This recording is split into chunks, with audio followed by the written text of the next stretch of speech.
Hello, this is Kirill from forexboat.com and welcome back to the course on setting up your virtual private server for reliable Forex trading. In this section of the course, I'll show you a step-by-step guide on how to set up your VPS in the best possible way. There will be 7 steps in this guide, and today we'll start with the very first one, which is, of course, setting up your connection to the VPS. So in order to set up a connection to your virtual private server on your home computer, you need to right-click the desktop, select new, and then from this menu click shortcut. What this will do is it'll bring up a wizard which will help you create a shortcut. Here we need to type in MSTSC, which stands for Microsoft Terminal Services Client.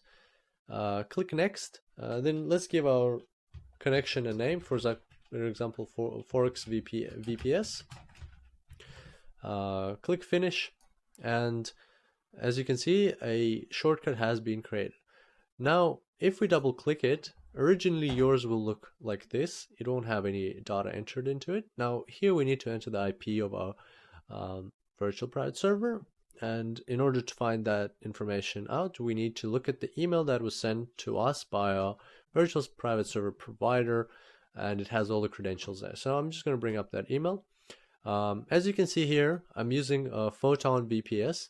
But if you haven't chosen which provider to use for your virtual private server, then have a look at the comparison that I did on my website. So if you go to forexboat.com/VPS, then here you will find a short guide called Which VPS is Right for You. And basically what I did is I took the top of the top virtual private server providers and compared them in terms of your budget and of course your types of algorithmic trading systems which you'll be using, because that's also important. And based on that, this guide will help you make a very informed and simple decision on which one to go ahead with. Also, I do update this guide quite frequently, and just to make sure that we're always looking at the best value for money and out of all of the top virtual private service providers. So do have a look at that. I'm sure it'll help you make a informed decision.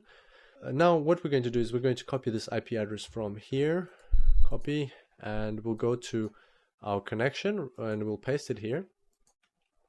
Now just click options, and here in username you need to paste the username that you were also given by your provider. So we'll copy that. We don't need this window anymore.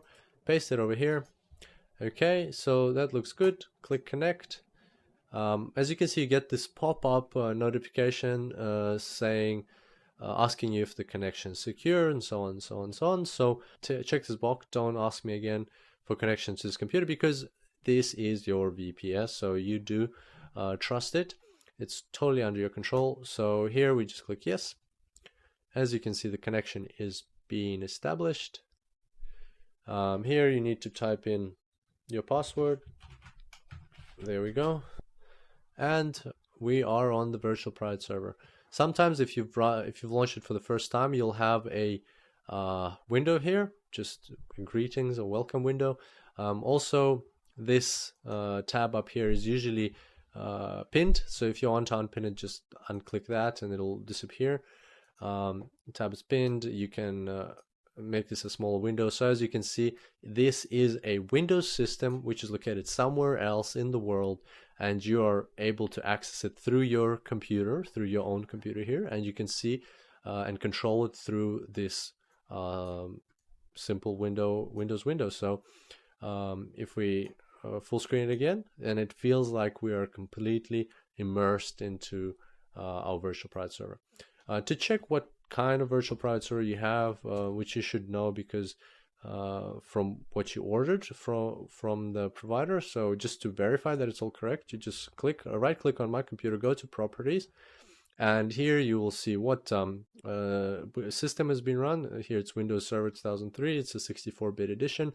And at the bottom here, you will see the amount of RAM, 2 GB of RAM has been allocated to your virtual private server, which is exactly what I ordered. And that'll be sufficient for several MetaTrader 4 terminals. So what I'm going to do now is I'm going to install a demo MetaTrader 4. And so there we go. MetaTrader 4 is up and running. I have a demo account open, so we can see how it works on the virtual private server. I'm just going to make this window a bit smaller. So the beauty of the virtual private server is that now I can close the VPS and the MetaTrader 4 will still continue running. So in order to exit your VPS, you don't click log off or shut down, because you don't want to shut down your VPS. Why we set up a VPS in the first place is for our MetaTrader 4 platform to run 24/7, or at least 24 hours, 5 days a week when we are trading. So what we're going to do to close the VPS, you click here, close. So you just basically close the window, not the virtual private server. And here right away you get a prompt saying, this will disconnect your remote desktop services session. Your programs will continue to run while you are disconnected. You can reconnect to this session later by logging on again.